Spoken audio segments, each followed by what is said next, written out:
समय र अवस्था सधैँ एकै नाश नहुने। आज मलाई बाल्यपनको झझलको यो भैँकटारले बल्झाइदिएको छ। ती दिनहरूको याद यो भैँकटारले आज बल्झाइदिएको छ। आज काम विशेषले चितवन भरतपुरको हाकिम चोक जाने क्रममा यो भैँकटारहरू बिक्री गर्दै हिँडेको एउटा युवालाई देखेँ। जब यो मेरा आँखाहरू यो भैँकटारमा पर्यो, ती युवामाथि पर्यो, मलाई मेरो बाल्यपनको एकदमै स्मरण भयो। त्यो दिनहरूको याद आयो। मेरो घर लमजुङमा पनि यस्तै भैँकटारहरू प्रशस्त मात्रामा हुन्थ्यो। पहिला धेरै मात्रामा हुन्थ्यो। घरमा खाइन्थ्यो, इष्टमित्र दायाँ बायाँलाई बाँडिन्थ्यो, ओरिन्थ्यो।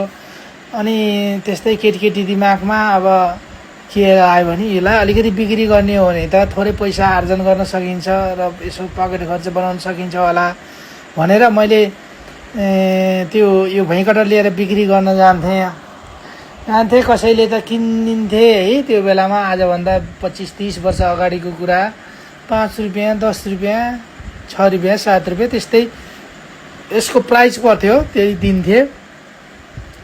अनि आज पनि त्यत्रो समयपछि पनि यो भैँकटार मैले 50 रुपियाँ गोटामा किनेको है। कति सस्तै छ नि अहिले पनि जमाना त है। हामी कृषकको त कुनै मूल्यै छैन क्या।